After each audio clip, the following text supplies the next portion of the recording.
Prophecies, Hijack, Heist. And I told you yesterday that the message from last night, that second one, was kind of a part one, and this is the part two of it.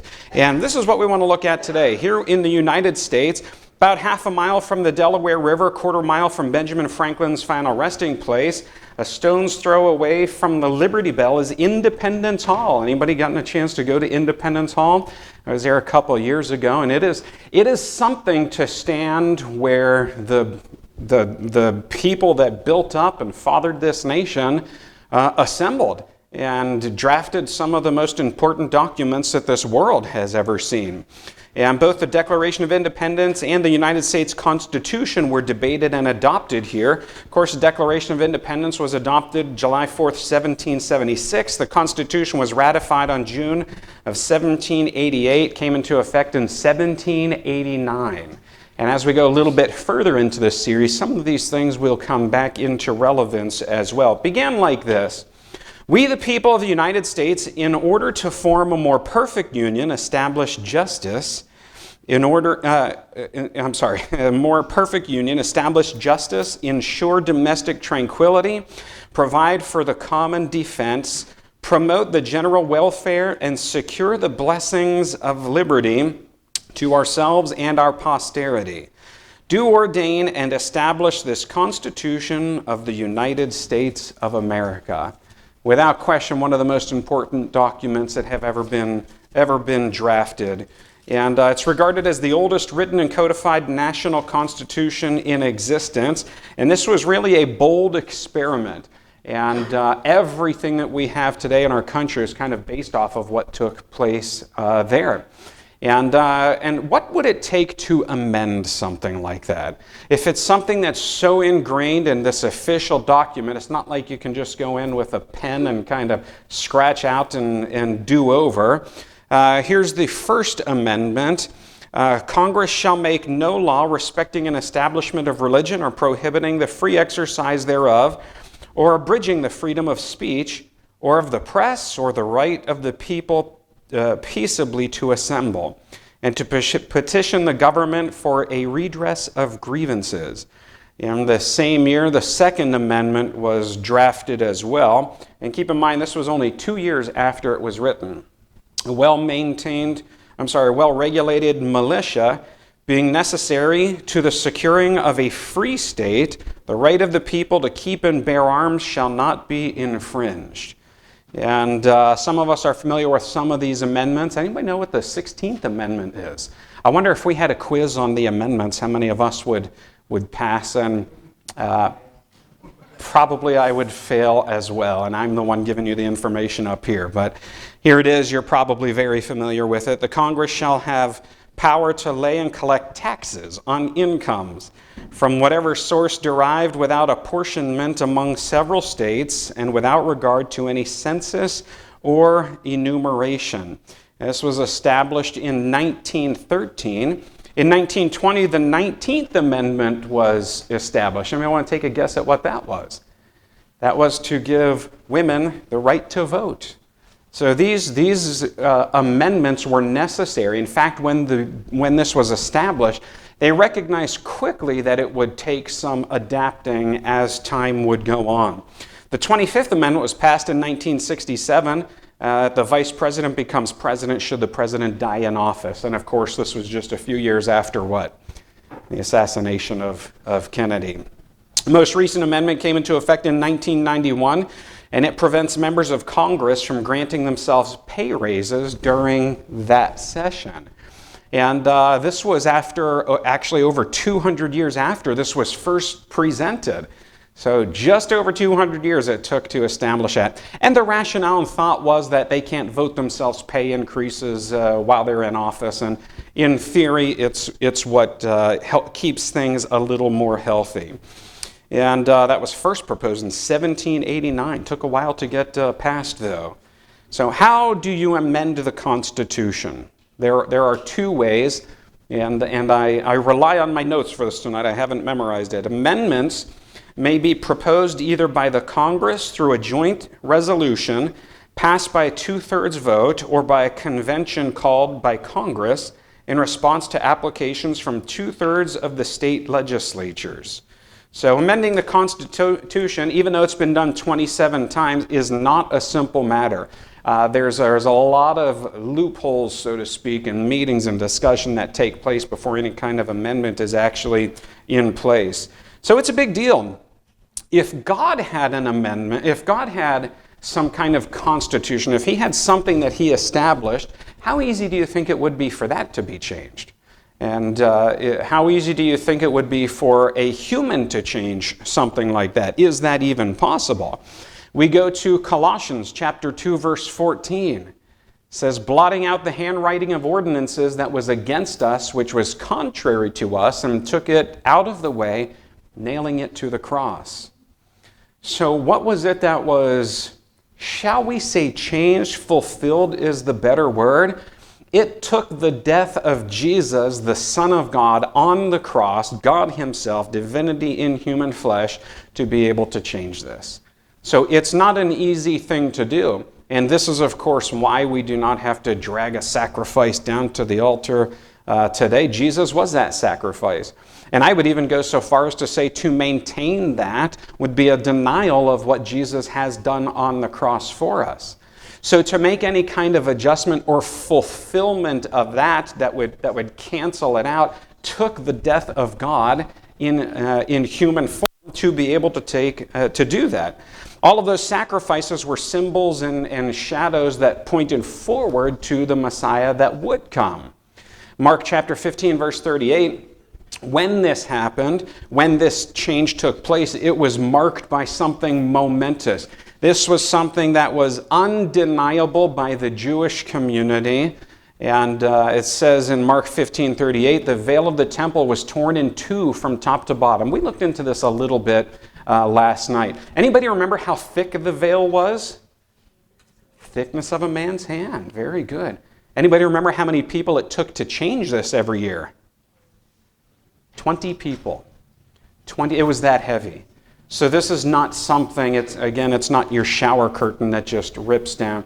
So when Jesus died on the cross and this veil was torn in two from top to bottom, this was a clear sign from heaven that this had been fulfilled and the sacrificial and ceremonial system had been done away with.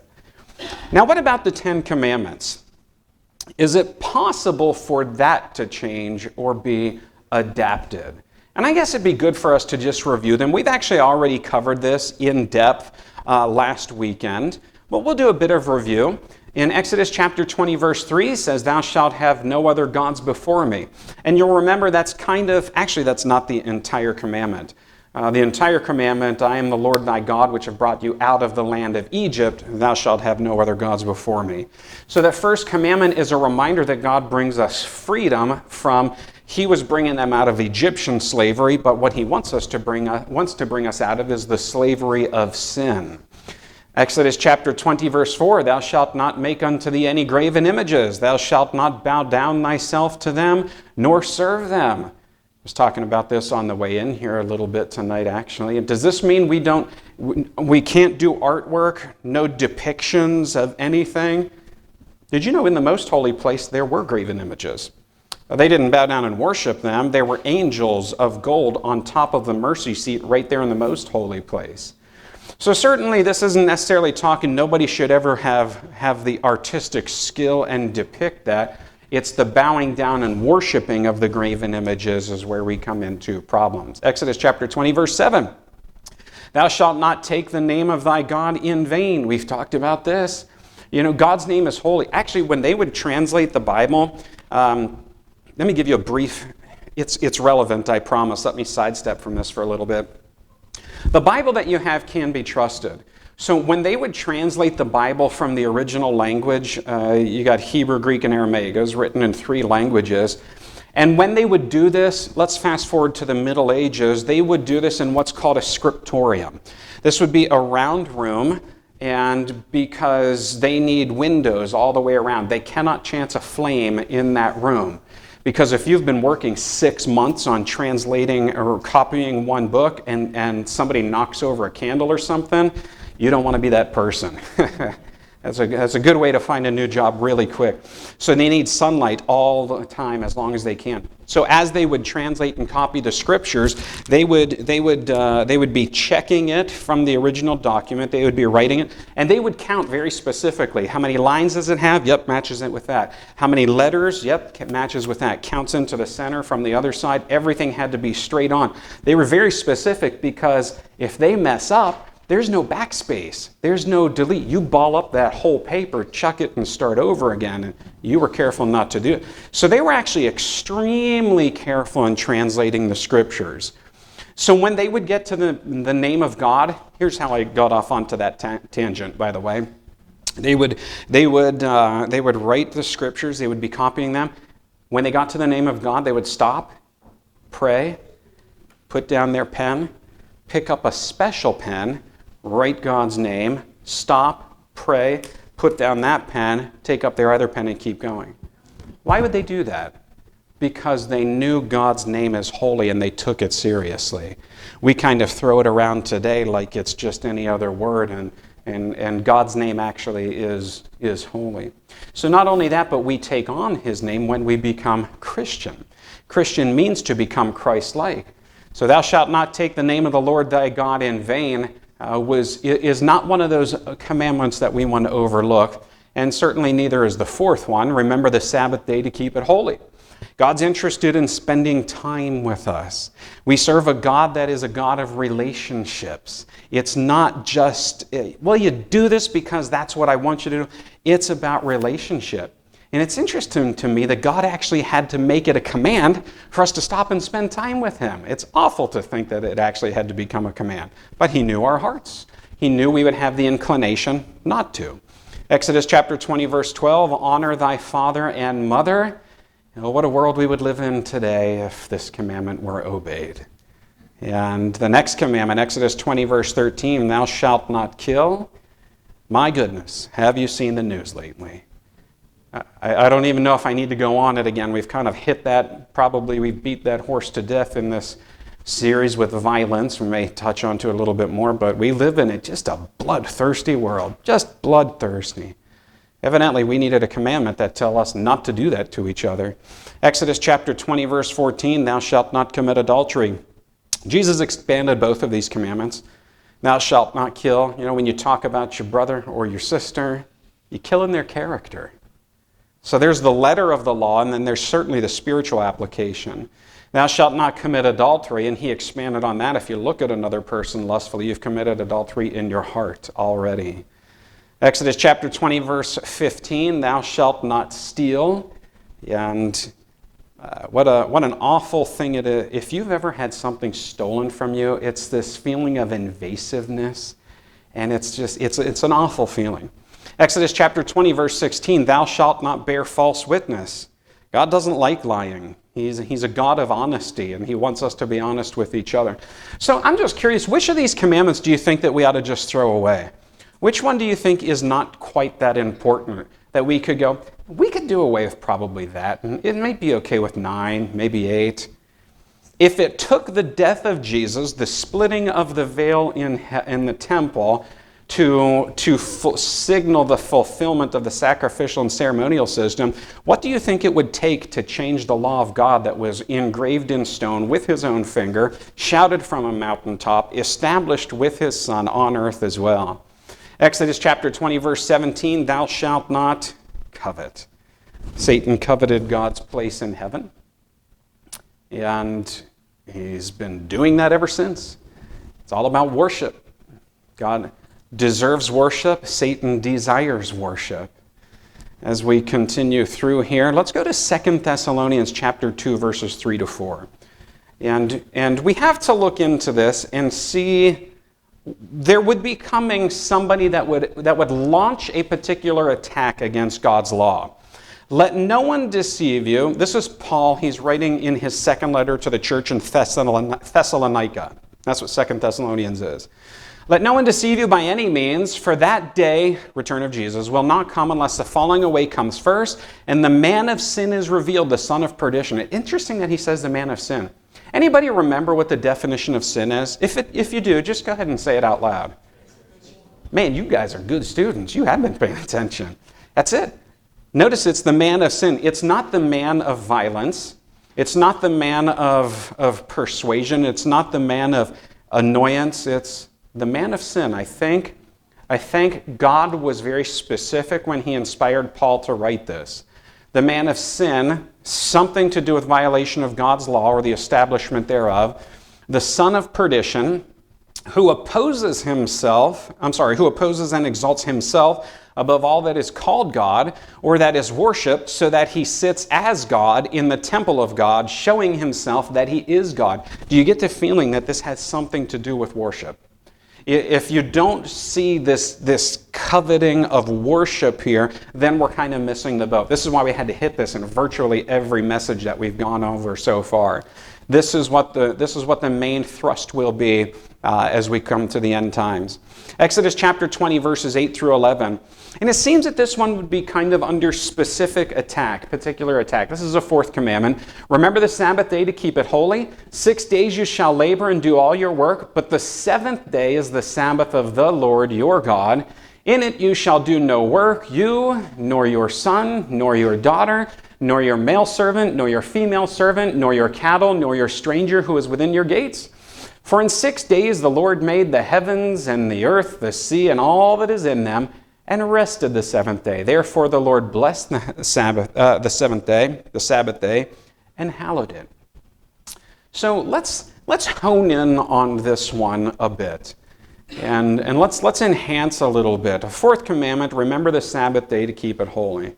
Kind of a strange thing. We've already seen last night, it's the one commandment that starts with the word remember. It's the one that much of the world has actually forgotten. Why did God give us this fourth commandment? I've heard many people say some interesting things about it. It's the only one we're not morally bound to. It's the only one that doesn't affect another person. And those are pretty good perspectives. I don't know if they're accurate and biblical perspectives, though. So God knew we would need rest. Now, this was a gregarian society that this was given in. This was agricultural. They'd be out in the fields. They'd be working all of the time. They didn't necessarily go into the kitchen, turn on the tap water, while you have to be, it's labor even to get drinking water. So you labor for your food to harvest it, and it's not like this. There's no microwave. We've gotten so lazy with microwaves, and you do it too. Don't think that you don't. Add 30 seconds, or you just hit 1 or 2. We don't even type in the whole numbers anymore. So we like convenience. So in a society where convenience was not really there, they look forward to rest. Bread, you go down to the store and you get bread. You've heard the phrase, the greatest thing since sliced bread, right? There was a time where there was no sliced bread, so to get it already sliced was actually kind of a big thing. We can't even slice our own bread now. And we like our conveniences. So when he gave them a command to rest, this was a rest. I know what you're thinking, because I thought it too. But just because I'm not out in the fields every day, and I don't make my bread from scratch, doesn't mean I'm not tired. Exactly. And what we've done is we've taken all that time and filled it up with other stuff. And and I've wondered to myself, you've probably wondered this too, God, we could probably do with like another 7 hours in the day. If you give us like 30, maybe 35 hours in a day, maybe then we could just get more done. You know what we would do? We'd fill all that up too, and then we'd still be tired. God knew what he was doing. And we go on this cycle, and he knew we'd need to just stop on that seventh day and breathe and rest in him and with our families. We need time to connect with each other. They're the kids, they're in karate, they're in cheerleading, they're in football, they're in all of these things all week long. After they've been in school 7-8 hours, you add an hour bus trip on top of that. It's busy. And then, back in the old days, we could get away with one parent working one job, and then changes and forcing. Now it's almost to the point where everybody has to work in the house. And it's just nonstop. We need a day to just stop. I come from a family of workaholics. So when I was growing up, family working all the time. And we probably did. I don't remember sitting around the table and just relaxing and eating a meal together very much. Like I said, I'm sure we did. It just doesn't stick into my mind. So imagine if we took that day and just said, hey, everything else can wait. Let's come around the family at the dinner table and just be there with each other. And we have a rule at my house also, no phones. It can wait. It's all right. Except for, sometimes as a pastor, I literally do have life or death situations I'm waiting for. That may be the exception. Thank you. But generally speaking, we want to be there with each other. We need to be intentional about it. That's why God gave us a Sabbath. Time to connect with God, too. He knew we'd be so quick and on the move. We'd need to stop. We need to connect with God. He gave us a Sabbath as a memorial of creation, a sign of His power to create, not only to create, and recreate. Well, if you think of it that way, some wonder if, well, it's my body, it's my time, I can do whatever I want to with it. Actually, it's not. God created you in the first place, and then He died on the cross to buy you back. So you've been bought twice by Him. And why would we withhold the greatest thing that God has ever created from Him? And that is you. It's ourselves.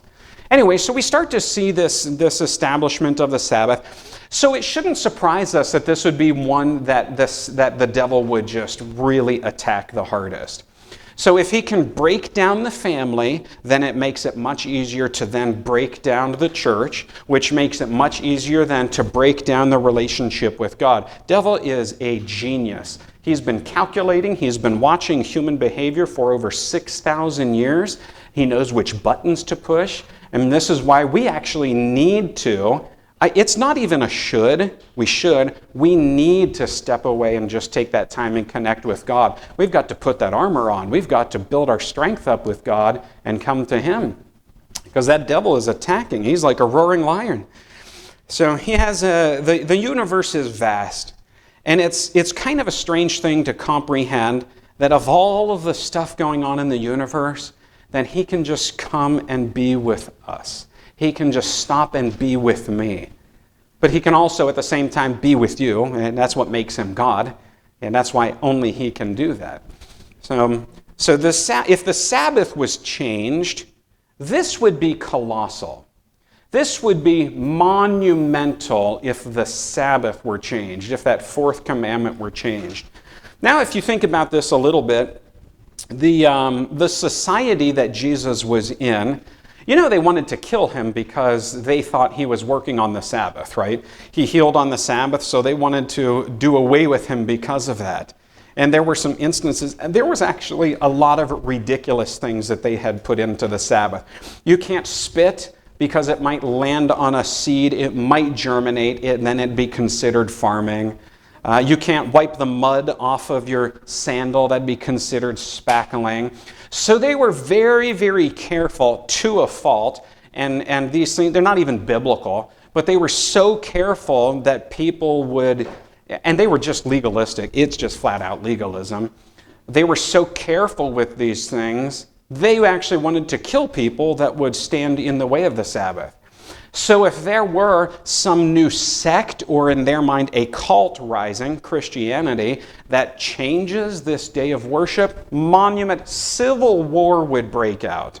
So if there was something that would be big enough that would signify a change in something as important as the day of worship, we certainly should have some kind of a record of that somewhere. And there are some folks that are quite enthusiastic, and there are some that are not quite as enthusiastic about the Ten Commandments. It's kind of a funny thing. You could go down the street and go to one church, and you might hear a sermon on not worshiping idols. Then you might go down to another church down the street, and you might hear a message on thou shalt not murder, and everybody say amen. Then you might go down the street to another church and might be preaching about adultery. Might be quiet, but they'd agree. But you go to a church and they preach about the Sabbath, legalism. That's been done away with. Why is that the one that has been done away with? So let's peek into this some more as we continue. John chapter 20, verse 19. So when it was evening on that day, the first day of the week, and when the doors were shut where the disciples were for fear of the Jews, Jesus came and stood in their midst and said to them, Peace be with you. You know what you don't find a lot of in the Bible? You don't find a lot of mention in the New Testament about Sunday. Actually, you don't find it anywhere because the word's not in there, but that first day. Remember we talked about this? You don't find Sunday, Monday, Tuesday, Wednesday. Those are named after Roman gods. We've got that after the Bible was already established and written. So it's first day, second day, third day, fourth day, fifth day, preparation day, and Sabbath. There's actually only 8 places in the New Testament that talks about the first day.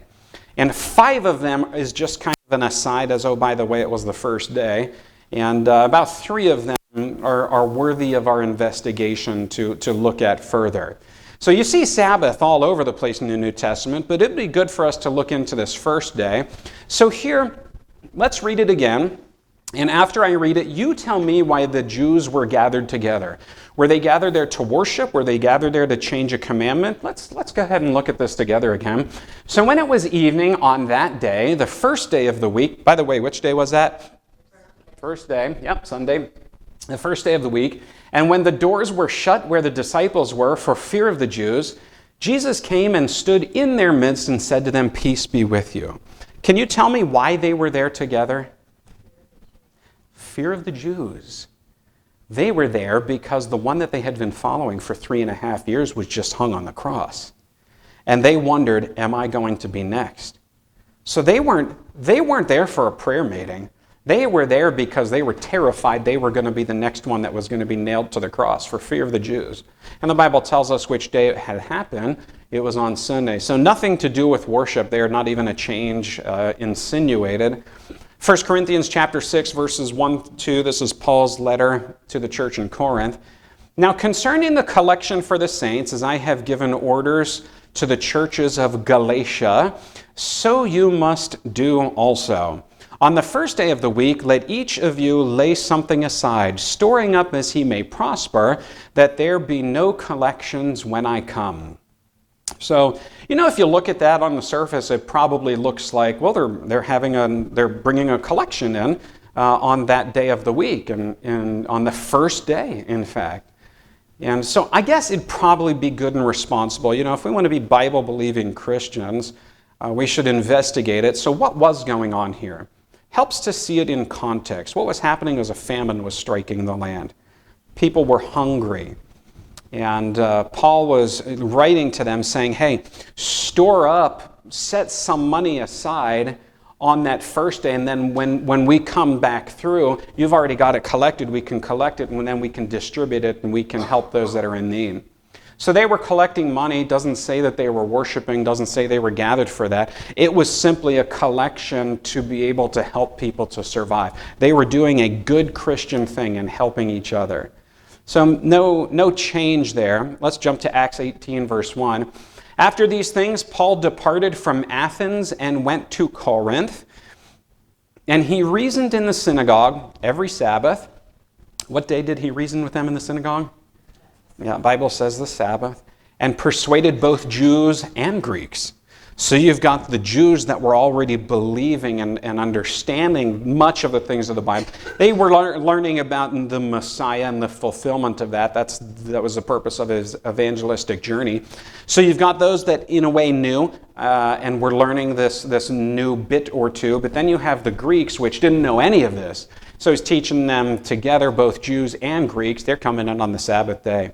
Now on the first day of the week, when the disciples came together to break bread, Paul, ready to depart the next day, spoke to them and continued his message until midnight.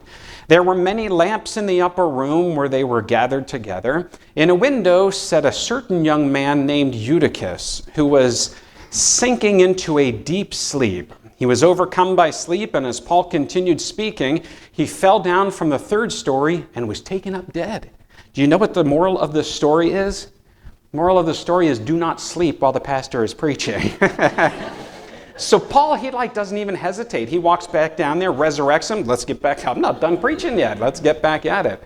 So then you might be able to say, I think the moral is don't preach till midnight. And you've got me there. So we'll balance it out. But what was taking place here? All things aside, let's back it up. Now on the first day of the week, when the disciples came together to break bread, they were eating. Some say, see that? It's communion. Well, they broke bread. They ate every day. Paul, ready to depart the next day, spoke to them and continued his message until midnight. Many lamps in the upper room. Why? Because it was dark. Which day? The first day.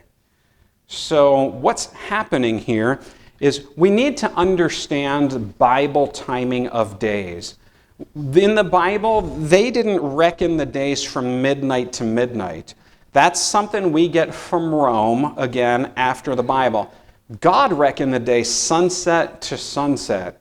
So if it's dark, if it's the first day, do you know what day that is? It's Saturday night.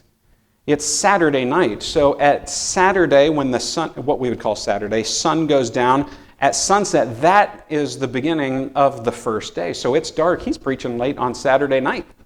That's what it was. So then he was going the next day, and then he was going on this long hike to get to a ship.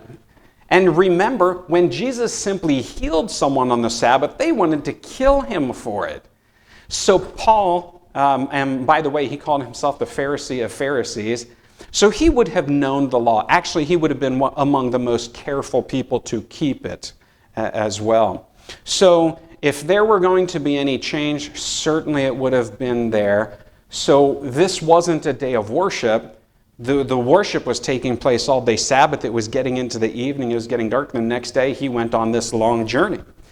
And we continue into Revelation chapter 14. So, by the way, those are 3 of the 5 instances that the first day is mentioned. The other, 5, mention that the women went to the tomb on the first day. It mentions that that's the day that they were going when Jesus was resurrected. And that's about it. There's not much other information there. In fact, you want a good Bible study? Search out first day. First day. Revelation 14:7. Worship him who made the heavens, the earth, the seas, and the fountains of waters. So here we have the final gospel message that will go worldwide before Jesus returns. 3 messages that must go worldwide before Jesus returns. We looked at this in the last couple sessions. And what you have here is a call to worship God as creator. This is virtually a word-for-word quote of the 4th commandment. So in that gospel message, to take the gospel to the entire world, in that is a call to worship God as creator. It's that call in the Sabbath commandment. So God is calling us back to something that we have forgotten. And why does the devil work so hard to get us to forget that? Because he wants to harm our relationship with God. He wants to harm our families. He is the great home wrecker. He is the great relationship wrecker in our relationship with God. So this is why we need to have that strong relationship with God and keep coming in his presence. In Luke chapter 4, verse 16, we saw yesterday, this is kind of a recap here, Jesus, so he came to Nazareth where he had been brought up, and as his custom was, he went into the synagogue on the Sabbath day and stood up to read. So this was the day that he was going to proclaim himself Messiah. Why? Because this is when all the Jews were gathered together. Why? Because this is when they would read the scrolls of the prophet. In the synagogue back then, you would have a person speaking, and on one side you would have someone reading the law. On the other side you would have someone reading from the prophets. It was his turn to read from the prophets that day, and he said, "This is fulfilled in you." And they wanted to execute him for it. Throw him off a cliff and then stone him to death. That was their response to the proclamation of the Messiah on the Sabbath. Matthew chapter 24, verse 20.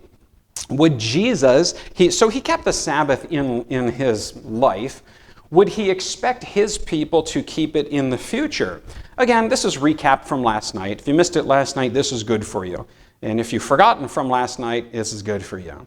40 years into the future, after the death of Jesus in AD 70, the Romans came in and they destroyed the temple. And why would Jesus warn them, hey, listen, pray that your flight not be on the winter or in the Sabbath day? Because he knew his faithful people would still be keeping the Sabbath a full 40 years into the future. So it wasn't even a thought in Jesus' mind that there would be any other day. And if it wasn't a thought in his mind, I wonder where it came from. I wonder where it came from. Who changed it? In fact, it couldn't have been the disciples. Not even it wouldn't have, it shouldn't have, it couldn't have. They don't have the ability, they don't have the authority to change a commandment of God. Remember, to fulfill the sacrificial system, it took the death of God on the cross for that. So no disciple can establish a new day just because they want to. In fact, Peter said, and the others said, we ought to obey God rather than man. They knew it. They said, listen, let's just obey God. It's going to be better that way. We don't need to do these other things and obey any other gods. Let's bring it down a little bit and take a look at some illusions. If you look at this here, which one of these lines do you think is longer? You're afraid to answer. I know you are. And what I did is I actually measured it, and it's the horizontal line is actually longer than the vertical line. I know what you're thinking, but it can't be. It's an optical illusion. It's a weird one, too. Why does our brain do that? You know your brain can't see. You know that, right? So it relies on information from the eyes, and it kind of fills in the blanks, processes, and puts it together. A lot of times it gets it right, and a lot of times it's fooled, and this is one of those instances. Here's another one. Which one of these lines is longer? They're the same. Yeah, many of you have probably seen this before. And how about this one? This one kind of freaks you out a little bit. Is this moving or is it still? It's actually not moving. I know what you're thinking. It's actually even more effective the closer you are. So I'm about hypnotizing myself right now. So if you look up here, then this starts to move. Then you look at the center, then the outside starts to move. And then it's an optical illusion. The brain is trying to make sense of something. Why? Because something has been suggested to the brain, and it fills in the blanks and then takes it as fact. Now I'm going to show you a real brain buster here. A bat and a ball cost $1.10. The bat costs $1 more than the ball. How much does the ball cost? Somebody tell me. How much does the ball cost if it's $1 more than the ball? So say it out loud. The ball costs 10 cents. And that was my thought too. And I had to really, as I'm going over this riddle, I'm thinking, no, wait a second. I actually wrestled with this. And I better read it so I don't mess it up here. If the ball costs 10 cents, then the bat would cost $1.10. And right up front, I've said that the bat and the ball together cost $1.10. So the answer can't be $1.10. The ball costs 5 cents. So if the ball costs 5 cents, the bat costs $1 more than the ball, $1.05. 5 plus 105 is $1.10. I know that one's not fair. I had to think about that, and I thought, man, should I even include this tonight? Because work on that at home. Look it up, and maybe you come to me with another one later. Our brains can be fooled. The immediate reaction was, and I said the same thing as you, $1.10 or whatever it was, and I had to keep going over it till it made sense to me. Is it like that with something like the Sabbath? Is it possible that something has been suggested so long that our brains have filled in the blanks and taken it as fact? Is it at least at all possible? So what's the amendment to the Constitution has to go through a lot of hoops. What would it take to amend the Ten Commandments? Is it actually even possible to amend the Ten Commandments? You know, if weak, vacillating human kings couldn't change their law, how could God?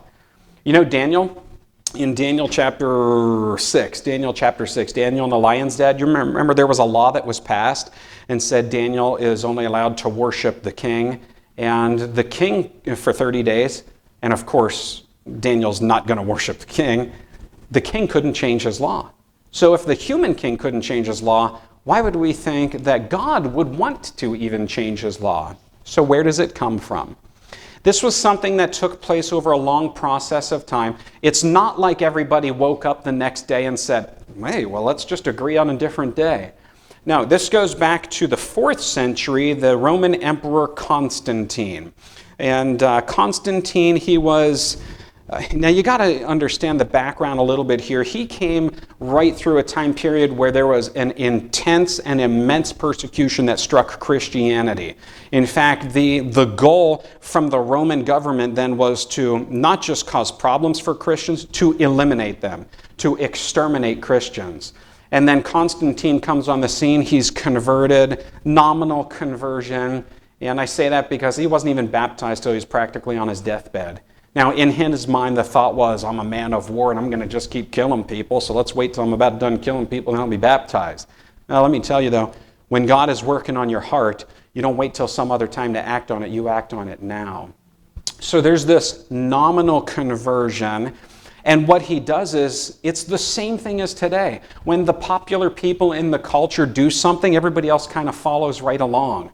And you see that. So what he does is he then seeks to do this blending of the two religions. So the state religion now becomes Christianity, but you have all these other pagans that worship the sun god on the Sunday, and they want to hang on to those things. So he compromised. He said, all right, here's what we'll do. State religion will be Christianity, but we'll compromise, and then we'll start to make Sunday as the day of worship. And the very first law forcing people to worship on Sunday, it took a law to force them, was the Edict of Milan by Constantine in 321 AD. A full 300 years after Jesus was on the cross. And it says, on the venerable day of the sun, let the magistrates and people residing in cities rest, and let shops be closed. Why did it take a law to do that if it was already known and understood in Christianity? It took the government forcing them to do something that wasn't in the Bible for them to do it. Otherwise, they wouldn't have required a law. So it was a gradual thing over time then as well. And over time, more and more people adapted it, and just it came to the point where it's just kind of assumed into the culture and into the worship. In fact, there is a teaching book. It's called the Catechism, and it's written in question and answer format to teach some things from this church. Question, which is the Sabbath day? Answer, Saturday is the Sabbath day. Question, why do we observe Sunday instead of Saturday? It's a good question. Answer, because the Catholic Church transferred the solemnity from Saturday to Sunday. This is the Convert's Catechism, page 50. And I'm not certainly poking fun at Catholics or any of that. I'm just reporting what history has recorded already. This is where it comes from. They established, so actually it's kind of an arrogant thing. It was established in pagan Rome, and then in papal Rome they said, yeah, we did it. We're the ones that changed it. Does any church have the authority to change God's law? What if this church decides to change something, or a church down the street or something? Don't have that ability, don't have that power. You might be pretty powerful, you're not that powerful. Fundamentalists meet for worship on Sunday. Yet there's no evidence in the Bible that corporate worship was to be made on Sunday. The Jewish Sabbath, or day of rest, was, of course, Saturday. It was the Catholic Church that decided Sunday should be the day of worship for Christians in honor of the resurrection. And it's a pretty good idea, but it's not an idea from God. And we certainly don't see a line in the Bible that authorizes it. And I think that's what we'd be good sticking with that. Let's let God be God. He does a good job at it. We don't need to tell God what to do or send him our recommendations. Let's let him do his job. This is from Cardinal James Gibbon. And he says, you may read the Bible from Genesis to Revelation, and you will not find a single line authorizing the sanctification of Sunday. You remember what that word sanctification means? It means to be set apart for holy use. And he's a member of that church, by the way. And you will not find a single line authorizing the sanctification of Sunday. The scriptures enforce the religious observance of Saturday. So why do we do it today? It has become kind of a tradition that many people have just stopped even bothering to question. Now, are all traditions bad? No. Thanksgiving is a good tradition. Families come together. maybe overeat a little bit, but not all traditions are bad. But when a tradition supersedes or seeks to alter the Word of God, then a tradition becomes not so good. So it's not hard to see the problem here. So if you start changing one thing, and then who's to stop from changing another thing, and then you end up with something that's not even a shadow of what God intended it to be in the first place. So who made us? Jesus. Who died for us? Jesus. Who loves us? Jesus. Who rose for us? Who remembers us? It's Jesus. He's been there the whole time. This is why he had to write it in stone. Remember this day. This is my special day with you. And for the Jews, they understood it as a celebration. Not a, oh man, the Sabbath is coming. And no, it was actually a joy for them. They looked forward to it. Time to come together. Time to worship God. And by the way, I should say this. Nobody is saved by keeping the law. I hope that is a self-evident truth by now. I hope you've been seeing that every night we've been going to the Bible. Nobody's saved by keeping the law, but nobody's going to be saved by breaking the law either. We're saved by Jesus. And the natural reaction to a loving relationship with someone is obedience. How do I know that? Marriage. Marriage. If you start changing the fourth commandment, then is the next one the seventh commandment? Thou shalt not commit adultery. You start altering that, then you start to run into real problems too. So you see the snowball effect that can take place. In John chapter 14, verse 15, Jesus said, if you love me, keep my commandments. And you remember John chapter 15, verse 14, why you just flip it. You are my friends if you do whatsoever I command you.